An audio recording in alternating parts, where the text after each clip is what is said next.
اب ایسا کوئی بھی لباس پہننا افورڈ نہیں کر سکتی تھی، اس لیے وہ لباس اٹھاتی الماری کی جانب بڑھی تھی جب اسی لمحے دروازے پر آہٹ ہوئی تھی۔ آ جائیں۔ انائشہ کی جانب سے اجازت ملنے پر ملازمہ نے نظریں جھکائے اندر قدم رکھا تھا۔ سردارنی سائیں، بڑی بیگم سائیں آپ کو نیچے ناشتے پر بلا رہی ہیں، سب لوگ آ چکے ہیں، آپ کا ہی انتظار ہے۔ ملازمہ کی اطلاع پر انائشہ نے الماری میں سر ڈالتے کوئی مناسب سا ڈریس ڈھونڈنا چاہا تھا۔ سردارنی سائیں آپ حکم کریں، آپ کو کیا چاہیے؟ میں ڈھونڈ دیتی ہوں آپ کو۔ ملازمہ اسے کام کرتا دیکھ فوراً آگے بڑھی تھی۔ ارے نہیں، مجھے اپنے چھوٹے چھوٹے کاموں کے لیے یوں دوسروں کی مدد کی ضرورت نہیں ہے، میں کر لیتی ہوں۔ تمہارا نام کیا ہے ویسے؟ انائشہ کو وہ بھاری بھرکم فراک میں بڑی سی شال کو سر پر لے کر اس کا ایک پلو ہونٹوں میں سجائے کھڑی سانولی سی لڑکی بہت اچھی لگی تھی۔ کل سے اس نے اسے ہی اپنے آس پاس دیکھا تھا۔ سردارنی سائیں، میرا نام شبنم ہے، مجھے آپ کی خاص ملازمہ کے طور پر سردار سائیں نے رکھا ہے۔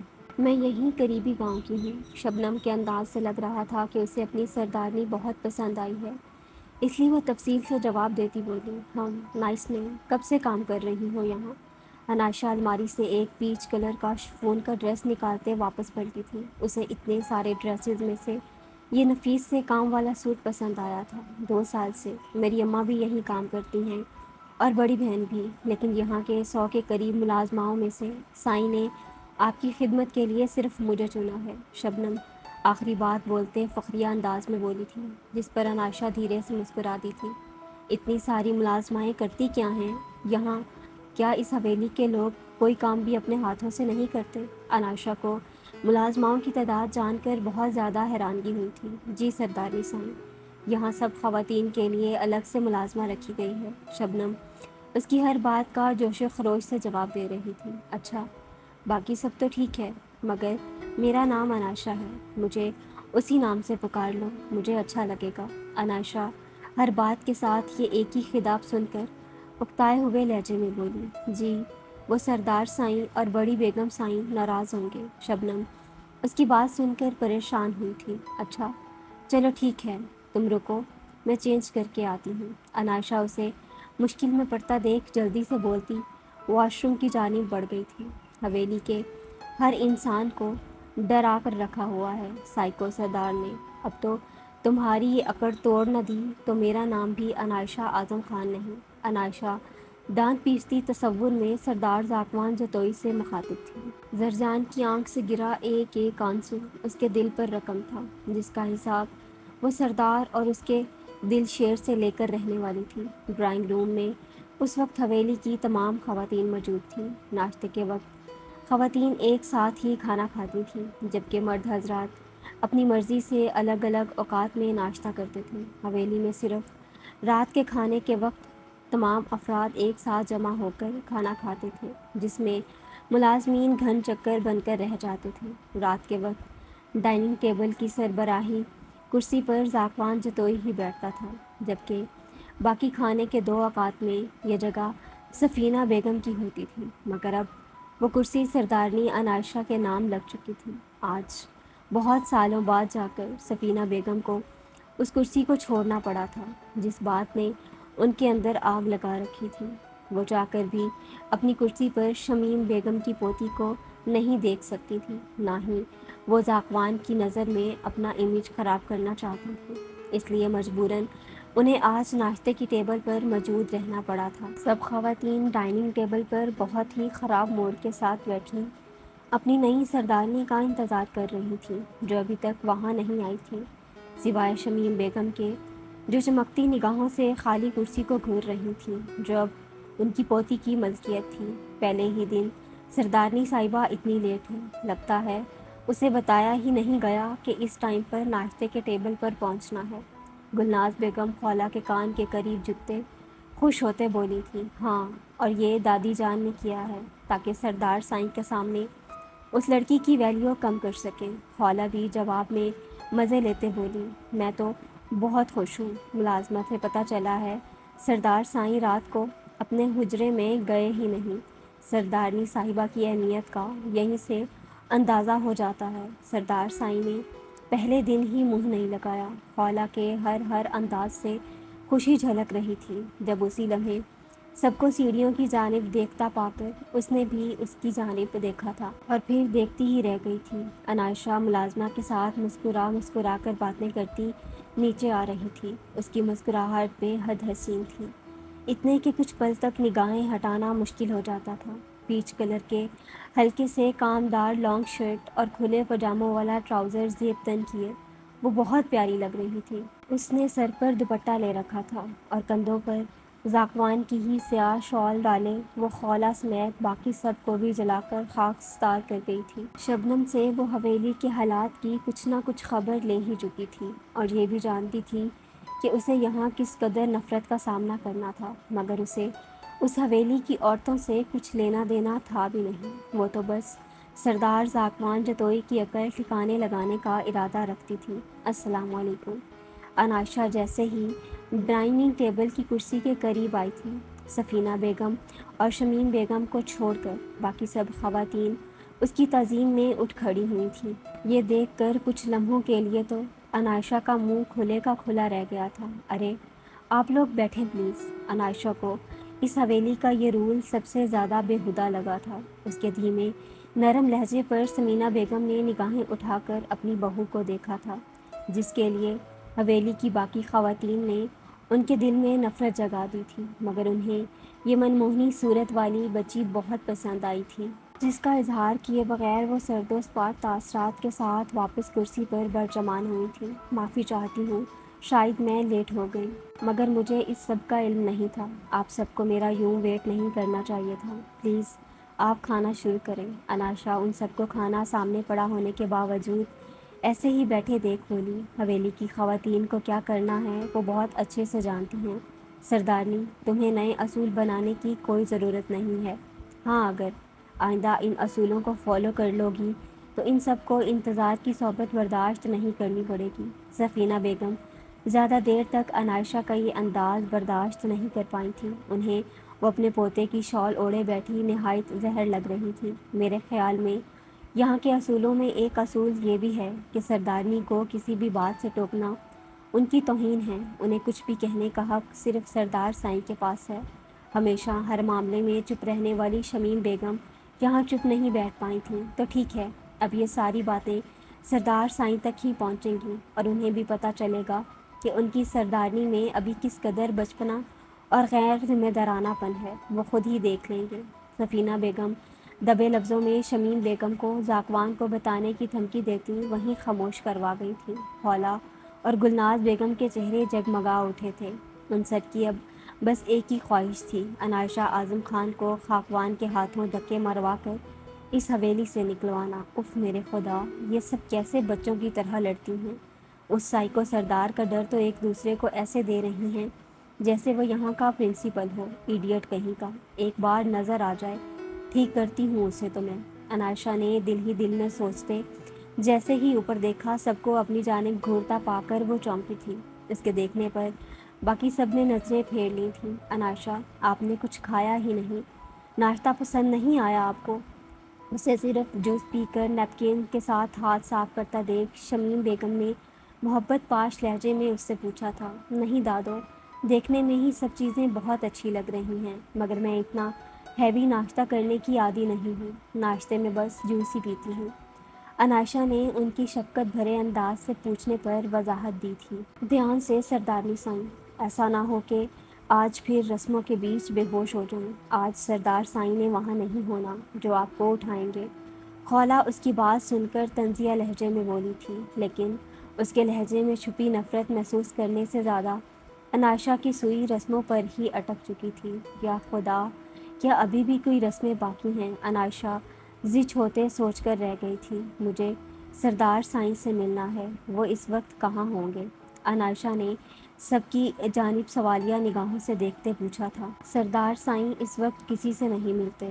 اس بار بھی جواب خولہ کی جانب سے آیا تھا۔ سردارنی سائیں، سردار سائیں آپ کو ہال کمرے میں بلا رہے ہیں۔ ابھی خولہ کی بات مکمل ہی ہوئی تھی جب ملازمہ نے آ کر انائشہ کو زعفران کا پیغام دیا تھا۔ غزالہ منہ پر ہی خولہ کی بے عزتی ہو جانے پر اپنی ہنسی نہیں روک پائی تھی۔ اس کے گھورنے پر غزالہ نے جلدی سے گلاس ہونٹوں سے لگایا تھا، مگر انائشہ سے یہ منظر پوشیدہ نہیں رہ پایا تھا۔ وہ زیر لب مسکراتی وہاں سے اٹھ گئی تھی۔ پھوپھو، مجھے حیرت ہو رہی ہے کہ آپ اتنے آرام سے کیسے بیٹھ سکتی ہیں۔ اس سردار نے آپ کی بیٹی کو ایک طرح کڈنیپ ہی کیا ہے۔ آپ اس سے لڑنے کے بجائے اتنے آرام سے اس کی بات مان رہی ہیں۔ جابر خان کو میناز بیگم کی یہ خاموشی بہت جلا رہی تھی، کیونکہ میں سردار سائیں کی طاقت اور دہشت سے بہت اچھی طرح واقف ہوں۔ تمہیں کیا لگتا ہے میں وہاں جاؤں گی یا شہر سے پولیس یا وکیل کو لے کر آؤں گی تو میری بیٹی وہ میرے حوالے کر دیں گے؟ کبھی نہیں۔ پچھلے اتنے سالوں سے لڑ رہی ہوں میں سردار ذاکوان جتوئی کی ضد سے۔ وہ انائشہ کو کسی قیمت پر میرے پاس نہیں بھیجیں گے جب تک وہ خود ایسا نہ چاہیں۔ میناز بیگم پوری طرح سے بے بس ہو چکی تھیں۔ انہیں بالکل سمجھ نہیں آ رہا تھا کہ وہ کیا کریں۔ ان کی بات سنتے اور سمجھتے جابر کی آنکھیں چمکی تھیں۔ اس نے وہاں بیٹھے اپنے باپ اور چچا کو دیکھا تھا۔ سردار سائیں کو دھوکے اور جھوٹ سے سخت نفرت ہے۔ اگر انہیں اپنی سردارنی کے ہاتھوں یہ دھوکہ ملا تو وہ اسے ایک پل بھی اپنے پاس نہیں رکھیں گے اور دھکے مار کر حویلی سے نکال دیں گے۔ جابر خان پرسوچ انداز میں بولتا مکروہ مسکراہٹ ہونٹوں پر سجائے وہاں سے نکل گیا تھا، جبکہ میناز بیگم اس کے برے ارادے جان کر اندر سے کانپ اٹھی تھیں۔ اپنی بیٹی کی زندگی ایسے ہرگز برباد نہیں کرنا چاہتی تھیں۔ انہیں ملازمہ سے پتہ چلا تھا کہ انائشہ کو وہاں کا مقام اور رتبہ مل رہا تھا۔ اگر سردار ذاکوان جتوئی ان کی بیٹی کے سارے حقوق پورے کرتا، آگے چل کر ان کی انائشہ کو اگر کسی تکلیف کا سامنا نہ کرنا پڑتا، تو انہیں اس شادی پر کوئی اعتراض نہیں تھا۔ مگر وہ بہت اچھے سے جانتی تھیں کہ سردار ذاکوان جتوئی بھی عنقریب اپنے خاندان کی رسموں کو نبھاتے دوسری اور شاید پھر تیسری شادی بھی کرنے والا تھا۔ یہ ستم ان کی لاڈلی کسی قیمت پر برداشت نہ کر پاتی۔ بس اسی مقام پر آ کر میناز بیگم چاہتی تھیں انائشہ اس حویلی سے نکل آئے۔ ان کی نازک بیٹی وہاں کی سیاست جھیلنے کے قابل نہیں تھی۔ مگر جابر خان جو بات بول رہا تھا وہ انتہائی غلط ہو سکتا تھا، یا شاید ان کی بیٹی کی زندگی تباہ ہی کر دیتا۔ انائشہ نے ابھی ملازمہ کے ساتھ اس جانب قدم بڑھائے ہی تھے جب وہاں سے نکلتے دلشیر کو دیکھ انائشہ کے تن بدن میں آگ بھڑک اٹھی تھی۔ اب خواتین اسی کی جانب متوجہ تھیں، مگر زرجان کی روتی آواز اور حالت یاد کرتے وہ بنا کسی کی پرواہ کیے اور کوئی لحاظ رکھے وہ دانت پیستے آگے بڑھی تھی۔ اسے آتا دیکھ دلشیر نے احتراماً سائڈ پر ہونا چاہا تھا، مگر انائشہ نے اس کے سامنے آتے اس کا راستہ روک دیا تھا۔ حویلی میں خاندان کے مردوں کے علاوہ صرف دلشیر کو ہی آنے کی اجازت تھی، کیونکہ وہ ذاکوان کو سگے بھائیوں سے بڑھ کر تھا۔ دلشیر کو حویلی کے اندر اور باہر ذاکوان کے بھائی جیسی اہمیت ہی حاصل تھی۔ اکثر ذاکوان کے نہ ہونے پر بہت سارے فیصلے کرنے کا اختیار اس کے پاس ہی ہوتا تھا، اور حویلی کا ہر فرد اس کی اس اہمیت سے واقف بھی تھا۔ انائشہ کو دلشیر کے مقابل آتا دیکھ سب خواتین حیرت زدہ سی اپنی جگہ سے اٹھ کھڑی ہوئی تھیں۔ شمیم بیگم نے آگے بڑھ کر انائشہ کو کچھ بھی کرنے اور کہنے سے روکنا چاہا تھا، مگر سفینہ بیگم نے آگے آتے انہیں روک دیا تھا۔ سردارنی جانتی ہے اسے کیا کرنا ہے، کیوں روک رہی ہو اسے؟ سفینہ بیگم کے انداز میں گہرا طنز تھا۔ تم کہاں بھاگ رہے ہو؟ تم جیسا بزدل اور ڈرپوک مرد میں نے آج تک نہیں دیکھا۔ اگر ایسے ہی پیٹھ دکھا کر بھاگنا تھا تو میری دوست کو محبت کے سبز باغ دکھائے ہی کیوں؟ شرم نہیں آتی کسی لڑکی کا دل توڑتے ہوئے، اسے یوں برباد کرتے ہوئے؟ بد دعا ہے میری، خوش تو تم بھی نہیں رہو گے اور نہ میں اب تمہیں خوش رہنے دوں گی۔ میری دوست کی زندگی برباد کرنے والا خود بھی برباد ہوگا۔ اگر اسے کچھ ہوا تو سلامت تم بھی نہیں رہو گے۔ انائشہ اونچی آواز میں چلاتی دلشیر پر اپنے دل کی بھڑاس نکال رہی تھی۔ سب خواتین پھٹی پھٹی آنکھوں سے یہ سب دیکھ اور سن رہی تھیں۔ اس کی آواز اتنی اونچی تھی کہ اسجد اور حویلی میں موجود باقی مرد حضرات بھی وہاں آ چکے تھے۔ مجھے لگ رہا ہے ہمیں کچھ کرنے کی ضرورت ہی نہیں پڑے گی۔ یہ لڑکی تو خود ہی اپنے ہاتھوں اپنے آپ کو برباد کرنا چاہتی ہے۔ اس سب میں سے سب سے پہلے خولا ہی صدمے سے باہر آئی تھی۔ انائشہ کے آگے نہ تو دلشیر کچھ بولا تھا، نہ ہی گھر کے باقی افراد۔ سب کو ہی اندر موجود ذاکوان کی آمد کا انتظار تھا۔ انائشہ کی آواز اتنی اونچی ضرور تھی کہ بآسانی ذاکوان تک پہنچ پاتی۔ گھر کے باقی کسی بھی فرد کو انائشہ کے کیے انکشاف کا علم بالکل بھی نہیں تھا، مگر وہ سب یہ ضرور جانتے تھے کہ انائشہ ذاکوان کے رائٹ ہینڈ دلشیر کو سب حویلی والوں کے سامنے بے عزت کر کے بہت بڑی غلطی سرزد کر چکی ہے۔ انائشہ ابھی مزید بھی کچھ بول رہی تھی جب وہاں آتے ذاکوان کو دیکھ لمحے بھر کو اس کی زبان کو بریک لگی تھی۔ کیا ہو رہا ہے یہ؟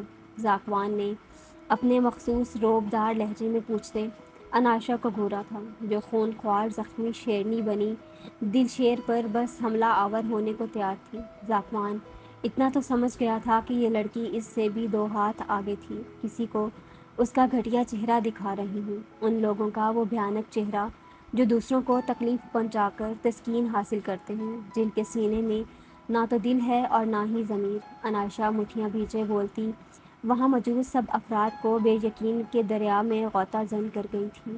آج تک سفینہ بیگم کی ہمت بھی نہیں ہوئی تھی سردار ذاکوان جتوئی سے ایسے بات کرنے کی۔ سردارنی صاحبہ، آپ اس وقت اپنے آپے میں نہیں ہیں، اپنے کمرے میں جائیں، وہیں جا کر بات ہوتی ہے، ذاکوان نے گھنبیر لہجے میں کہتے انائشہ کو روم میں جانے کا اشارہ کیا تھا۔ اس نے دور سے ہی نوٹ کر لیا تھا کہ وہ غصے سے کانپ رہی ہے۔ شبنم، ذاکوان کی دھاڑ پر ایک جگہ بت بنی کھڑی شبنم نے آگے آتے انائشہ کا بازو تھاما تھا، جسے چٹکتے انائشہ خود ہی سیڑھیاں چڑھتی وہاں سے ہٹ گئی تھی۔ سائیں، کوئی بات نہیں، سردارنی سائیں غصے میں ہیں، انہیں جو ٹھیک لگا انہوں نے کہا، مجھے ان کی کسی بات کا بھی برا نہیں لگا۔ دلشیر کا چہرہ خطرناک حد تک لال ہو چکا تھا، جسے دیکھ ذاکوان نے کچھ کہنا چاہا تھا، مگر دلشیر اپنے سردار کو کسی وجہ سے بھی شرمندہ نہیں ہونے دینا چاہتا تھا، اس لیے خود ہی نارمل انداز میں بولتا وہاں سے نکل گیا تھا۔ باقی سب اپنی جگہ ہونک بنے یہ سب دیکھ رہے تھے۔ یہ دلشیر بھائی آخر کس لڑکی کو پسند کرتے ہیں جس کی خاطر سردارنی سائیں نے انہیں اتنا سنا دیا؟ اور سائیں بھی کچھ نہیں بولے۔ خولا سمیت ہر ایک کی زبان پر یہی سوال تھا، مگر ذاکوان کے جلالی روپ کو دیکھتے زبان پر یہ سوال کوئی نہیں لا سکا تھا۔ اب مزہ آئے گا، سردارنی سائیں بہت غلط جگہ جا کر الجھی ہیں۔ گلناز بیگم ذاکوان جتوئی کو شدید غصے کے عالم میں روم میں جاتا دیکھ مسکراتے ہوئے بولی تھی، ہائے کاش ہم اس لڑکی کو سائیں کے آگے بے عزت ہوتا دیکھ سکتے۔ خولا حسرت بھرے لہجے میں بولی تھی، جبکہ پاس کھڑی غزالہ کو ان کی باتیں انتہائی ناگوار گزری تھیں، جن کو صرف اپنی فکر تھی۔ ذاکوان شدید غصے کے عالم میں دھاڑ کی آواز سے دروازہ کھولتے روم میں آیا تھا۔ انائشہ نے دلشیر کو سب کے سامنے بری طرح سے بے عزت کیا تھا۔ سب کے سامنے وہ اسے کچھ کہہ کر اپنی سردارنی کی سب کے سامنے توہین نہیں کرنا چاہتا تھا، اس لیے بہت مشکل سے اپنا غصہ ضبط کیے وہ اوپر آیا تھا اور اپنی اس سرپھیری سردارنی کو بخشنے کے موڈ میں بالکل بھی نہیں لگ رہا تھا۔ روم میں آ کر اندر کا منظر دیکھ اس کا غصہ مزید سوا نیزے پر جا پہنچا تھا۔